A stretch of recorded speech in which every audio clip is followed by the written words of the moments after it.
मैं उन लाखों बच्चों की चुप्पी और चीखों का प्रतिनिधित्व करता हूँ। ये शब्द नोबेल पुरस्कार विजेता कैलाश सत्यार्थी के हैं और मुझे लगता है आज की हमारी जो चर्चा है उसके लिए एक बहुत ही सही पृष्ठभूमि तैयार करते हैं। स्वागत है। आज का विषय देखिए बेहद महत्वपूर्ण है और सोचने पर मजबूर करने वाला भी। हम बात कर रहे हैं भारत में बच्चों के यौन अपराधों से संरक्षण के लिए बने पॉक्सो कानून यानी POSCO एक्ट और एक नई बल्कि कहूं तो चिंताजनक प्रवृत्ति की जिसे हम समझौता न्यायशास्त्र कह सकते हैं। और ये एक ऐसा विषय है जो न सिर्फ कानूनी और सामाजिक लिहाज से अहम है बल्कि उन सबके लिए भी जो यूपीएससी मुख्य परीक्षा या प्रारंभिक परीक्षा की तैयारी कर रहे हैं उनके लिए भी काफी प्रासंगिक हो सकता है। हाँ बिल्कुल। और आज हम जो ये गहन पड़ताल कर रहे हैं वो दरअसल प्रिंट में प्रकाशित एक लेख पर आधारित है जिसका शीर्षक है पॉक्सो कानून और समझौता न्यायशास्त्र का उदय।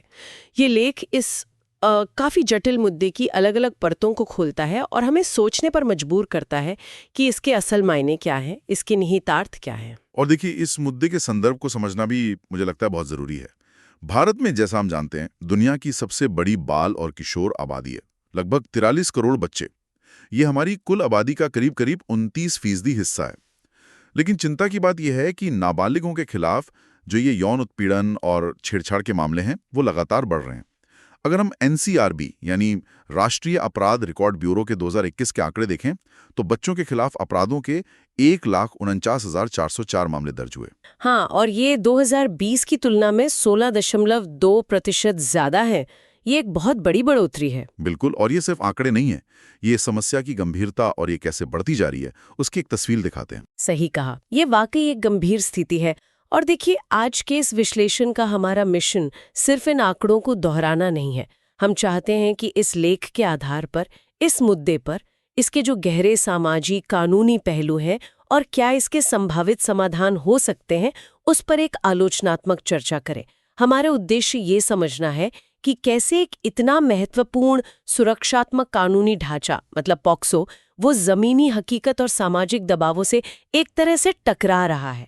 और ये समझ उन लोगों के लिए तो खास तौर पे जरूरी है जो नीति निर्माण, कानून या सामाजिक न्याय के क्षेत्र से जुड़े हैं, और हाँ, हर जागरूक नागरिक के लिए भी। बिल्कुल। ओके, तो चलिए इस पर अब विस्तार से बात करते हैं। शुरू करते हैं पॉक्सो अधिनियम 2012 से। इसका मूल उद्देश्य तो साफ था, बच्चों को यौन अपराधों से, यौन उत्पीड़न से, पोर्नोग्राफी जैसे गंभीर अपराधों से एक तरह का कानूनी सुरक्षा कवच देना। हाँ, और 2012 में जब ये लागू हुआ तो इसने यकीनन एक बहुत जरूरी कानूनी ढांचा तो दिया ही। इसमें तो कोई शक नहीं कि पॉक्सो एक मील का पत्थर था बाल यौन शोषण के खिलाफ लड़ाई में। लेकिन जैसा अक्सर होता है जब कोई कानून ऐसे जटिल सामाजिक मुद्दों से जुड़ता है तो उसके लागू होने में कई चुनौतियां सामने आती हैं। कुछ चिंताएं तो ऐसी हैं जिन पर काफी समय से बात हो रही है, जैसे सहमति से बने जो किशोर यौन संबंध हैं, क्या उन्हें अपराध की श्रेणी से बाहर रखा जाए, इस पर बहस चल रही है। फिर अदालतों में इतने सारे मामले लंबित हैं, उससे न्याय मिलने में देरी होती है। हाँ, आरोप पत्र दाखिल करने में देरी, जांच में कई बार होने वाली चूक, ये सब समस्याएं तो हैं ही। बिल्कुल, ये सभी महत्वपूर्ण मुद्दे हैं और इन पर ध्यान देना जरूरी है। लेकिन आज जैसा कि लेख भी बताता है, हम एक ऐसी उभरती हुई चिंता पर फोकस कर रहे हैं जिस पर शायद उतनी बात नहीं हो रही है और जो पॉक्सो के मूल उद्देश्य पर ही सवाल उठा सकती है। वो है अलग अलग उच्च न्यायालयों द्वारा समझौता न्यायशास्त्र का ये बढ़ता हुआ चलन। समझौता न्याय शास्त्र, हाँ, ये शब्द शायद सुनने में थोड़ा जटिल लगे, लेकिन पॉक्सो के संदर्भ में इसका मतलब समझना बहुत जरूरी है।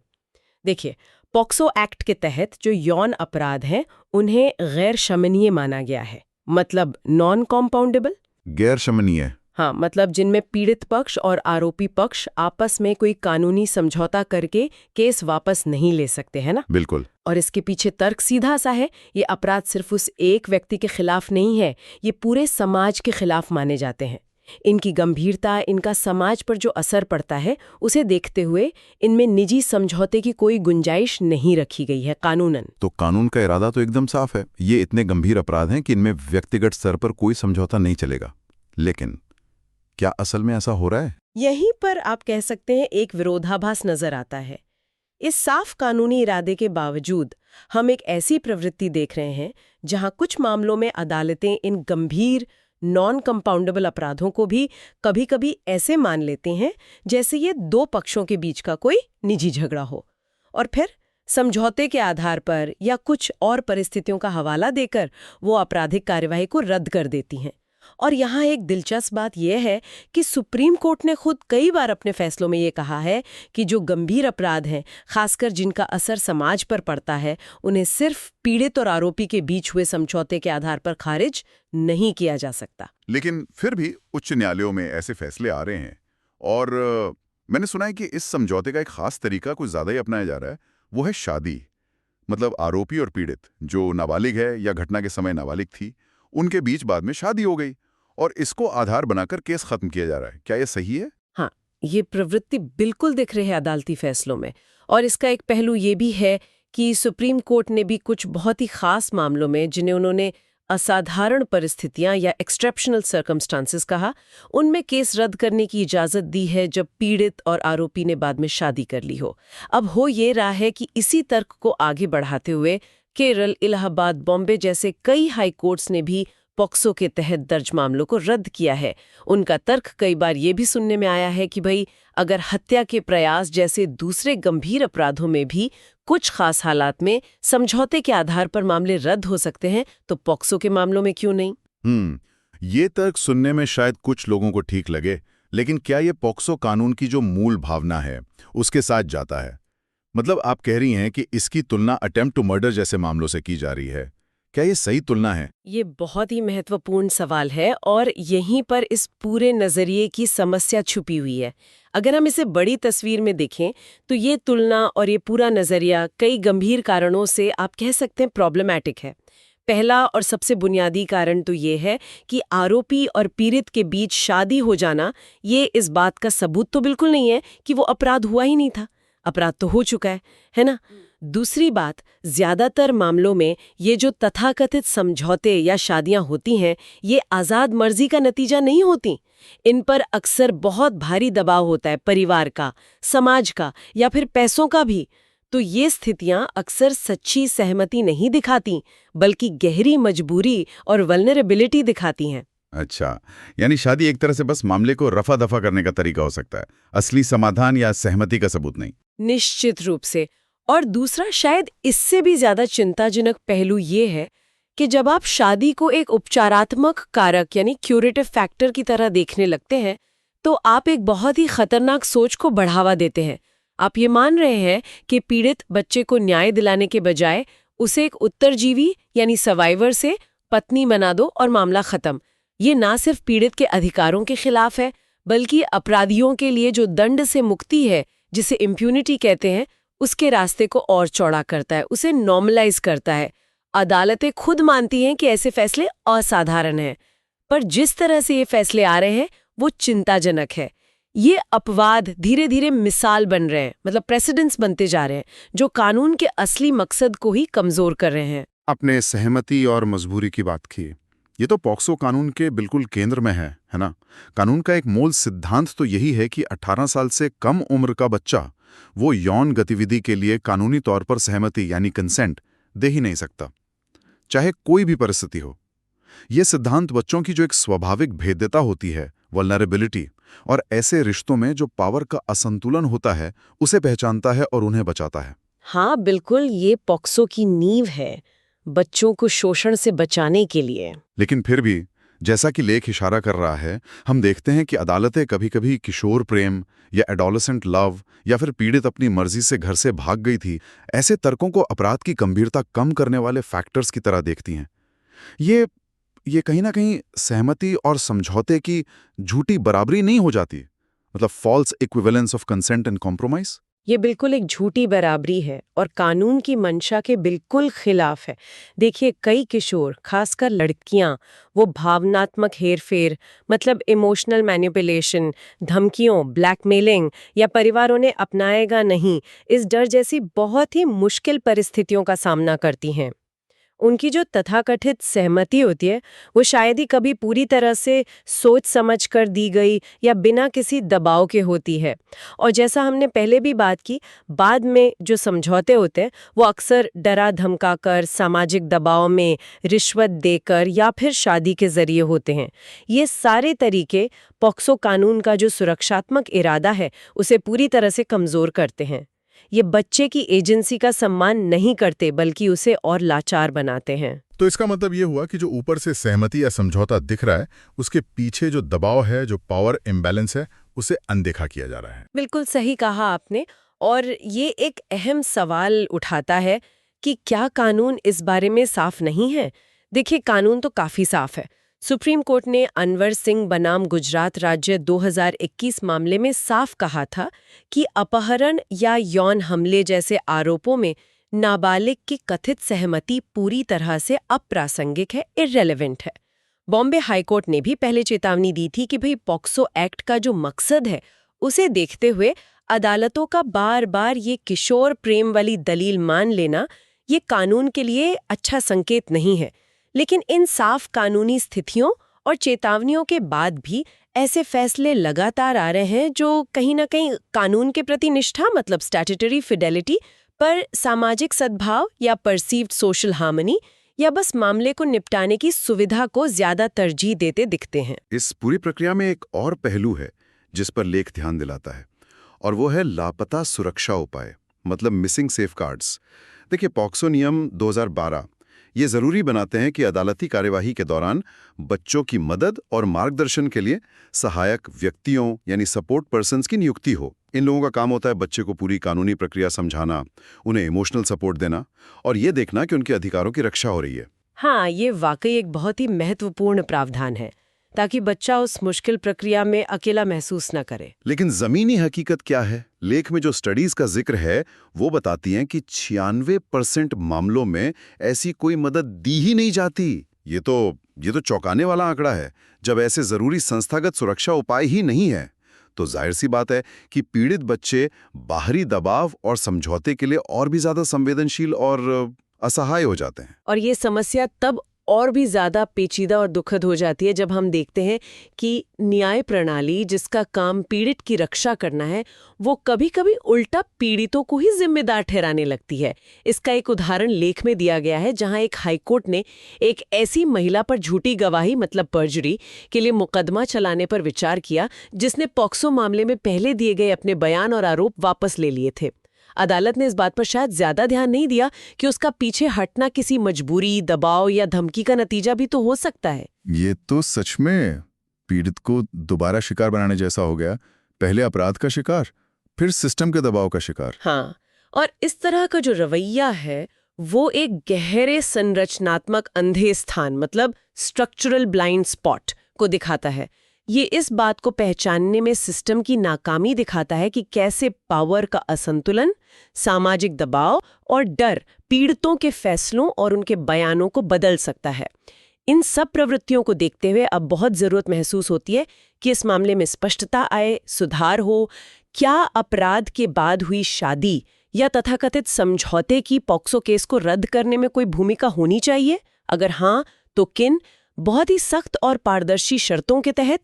अभी जो स्पष्ट दिशा निर्देशों की कमी है उसने एक अजीब सी असंगति और अनिश्चितता पैदा कर दी है, जिससे व्यक्तिपरक न्यायिक व्याख्या यानी सब्जेक्टिव जुडिशियल इंटरप्रिटेशन की काफी गुंजाइश बन गई है। तो इसका क्या मतलब है? इसका सीधा मतलब है कि हमें इस क्षेत्र में तुरंत ऐसे सुसंगत और स्पष्ट कानूनी सिद्धांत चाहिए जो पॉक्सो की मूल भावना की रक्षा करे। इन गंभीर चिंताओं और जो प्रणालीगत कमियां हैं उन्हें देखते हुए सवाल उठता है कि आगे का रास्ता क्या हो सकता है। क्या स्रोत या लेख इस स्थिति से निपटने के लिए कुछ संभावित समाधान या सुरक्षा उपायों का सुझाव देता है? हाँ, बिल्कुल। लेख कुछ महत्वपूर्ण संभावित सुरक्षा उपायों का प्रस्ताव करता है जिन्हें लागू करने पर सोचा जाना चाहिए। पहला, किसी भी पॉक्सो मामले को समझौते या बाद की शादी के आधार पर रद्द करने से पहले एक अनिवार्य और स्वतंत्र जांच प्रक्रिया होनी चाहिए, इंडिपेंडेंट वेरिफिकेशन। ये पक्का करने के लिए कि पीड़ित की जो सहमति या चुनाव है वो किसी भी तरह की जबरदस्ती, दबाव या धोखे से पूरी तरह मुक्त है। ये सिर्फ पीड़ित के कह देने भर से नहीं मान लेना चाहिए, बल्कि इसकी गहराई से जांच होनी चाहिए। हाँ, ये वाकई बहुत जरूरी है ताकि मजबूरी को सहमति ना समझ लिया जाए। और क्या सुझाव है? दूसरा महत्वपूर्ण सुझाव है सहायक व्यक्तियों यानी सपोर्ट पर्सन्स, और अगर जरूरत हो तो मनोवैज्ञानिक मूल्यांकन यानी साइकोलॉजिकल असेसमेंट्स की अनिवार्य भागीदारी। सहायक व्यक्ति न सिर्फ बच्चे को कानूनी प्रक्रिया में मदद करेगा, बल्कि ये भी देखेगा कि कहीं बच्चे पर कोई गलत दबाव तो नहीं है। मनोवैज्ञानिक मूल्यांकन से ये समझने में मदद मिल सकती है कि बच्चा किस मानसिक स्थिति में है और क्या वो स्वतंत्र रूप से फैसला लेने में सक्षम है। और तीसरा, किसी भी समझौते या मामले को रद्द करने के प्रस्ताव को मंजूर करने से पहले एक स्वतंत्र कानूनी सहायता निकाय मतलब इंडिपेंडेंट लीगल एड बॉडी द्वारा उसकी गहन समीक्षा की जानी चाहिए। ये निकाय देखेगा कि पीड़ित के सर्वोत्तम हितों और कानूनी अधिकारों की पूरी तरह से रक्षा हो रही है या नहीं, और समझौता न्याय के सिद्धांतों के मुताबिक है या नहीं। कुल मिलाकर लेख का जो मुख्य संदेश है वो यही निकल कर आता है कि पॉक्सो एक्ट बच्चों को यौन शोषण जैसे भयानक अपराध से बचाने के लिए बना था, न कि अपराधियों को कानून की पकड़ से बचने के लिए समझौते या शादी जैसे रास्ते मतलब लूप होल्स देने के लिए। जब अदालतें बिना किसी स्पष्ट कानूनी इजाजत के बाद में हुई शादी या तथाकथित किशोर सहमति को अपराध की गंभीरता कम करने वाले फैक्टर्स की तरह मानती हैं, तो वे अनजाने में ही सही जबरदस्ती को एक तरह की वैधता देती हैं और अपराधियों के लिए दंड से मुक्ति यानी इम्प्यूनिटी के माहौल को बनाए रखने का खतरा पैदा करती हैं। ये अपवाद, जैसा हमने बात की, खतरनाक रूप से बढ़ रहे हैं और हर एक अपवाद के साथ पॉक्सो एक्ट की जो सुरक्षात्मक भावना है, उसका जो उद्देश्य है, वो कमजोर होता जा रहा है। आपने बिल्कुल सही निष्कर्ष निकाला और इस चर्चा के अंत में हमें इस मूल सिद्धांत को फिर से मजबूती से कहना होगा कि बच्चों के अधिकार किसी भी कीमत पर गैर समझौता योग्य हैं, नॉन नेगोशिएबल हैं। बच्चों के खिलाफ किए गए यौन अपराध सिर्फ उस व्यक्ति के खिलाफ अपराध नहीं है, बल्कि वे पूरे समाज के ताने बाने के खिलाफ गंभीर अपराध हैं। इसलिए इन्हें निजी तौर पर या आपसी लेन देन से निपटाया नहीं जा सकता। पारिवारिक सुविधा, सामाजिक दबाव कम करने या मामले को जल्दी खत्म करने के लिए किए गए समझौते शायद कुछ वक्त के लिए ठीक लगें, लेकिन वो न्याय की सेवा बिल्कुल नहीं करते। पॉक्सो कानून के तहत होने वाला हर एक केस इसी अटल सिद्धांत पर चलना चाहिए, बच्चे का सर्वोत्तम हित और न्याय सबसे ऊपर है। तो आज हमने पॉक्सो कानून और समझौता न्यायशास्त्र का उदय पर आधारित इस लेख के जरिए एक बहुत ही गंभीर और चिंताजनक प्रवृत्ति पर गहराई से बात की। हमने देखा कि कैसे शादी को एक बचाव के रास्ते की तरह इस्तेमाल करने का चलन बढ़ रहा है, कैसे सहमति और जबरदस्ती के बीच की जो अहम रेखा है उसे धुंधला किया जा रहा है, कैसे लापता सुरक्षा उपाय जैसी सिस्टम की विफलताएं पीड़ितों को और ज्यादा कमजोर बना रही हैं, और कैसे कुछ प्रस्तावित सुरक्षा उपाय इस खतरनाक प्रवृत्ति को रोकने में मदद कर सकते हैं। और जाते जाते मैं श्रोताओं के लिए एक सवाल छोड़ना चाहूंगी जो स्रोत पर आधारित है, लेकिन हमें उसे आगे सोचने को कहता है। एक समाज के तौर पर हम ये कैसे पक्का कर सकते हैं कि हमारे बच्चों के सर्वोत्तम हितों की हमेशा रक्षा हो? हम ऐसी व्यवस्थाओं और प्रवृत्तियों को कैसे रोक सकते हैं जो जाने अनजाने अपराधियों को सजा से बचने का मौका देती हैं? क्या सिर्फ कानूनी सुरक्षा उपायों को मजबूत करना काफी है, या हमें उन गहरे सामाजिक नजरियों, मान्यताओं और दबावों पर भी ध्यान देने की जरूरत है जो इन समस्याओं को जड़ से पनपने देते हैं और समझौतों को स्वीकार्य बनाते हैं? ये एक बहुत ही ज़रूरी सवाल है जिस पर हम सभी को, नागरिकों को, नीति बनाने वालों को, न्यायपालिका को और पूरे समाज को गंभीरता से सोचना चाहिए। यूपीएससी उम्मीदवारों के लिए ये विषय न केवल कानूनी ढांचे, सामाजिक न्याय और मानवाधिकारों के लिहाज से महत्वपूर्ण है, बल्कि ये शासन यानी गवर्नेंस और नैतिकता यानी एथिक्स के मुद्दों से भी जुड़ता है। और आम जनता के लिए भी ये जानना ज़रूरी है कि हमारे बच्चों की सुरक्षा के लिए बनाए गए इतने महत्वपूर्ण कानून ज़मीन पर कैसे काम कर रहे हैं और उनके सामने क्या चुनौतियां हैं।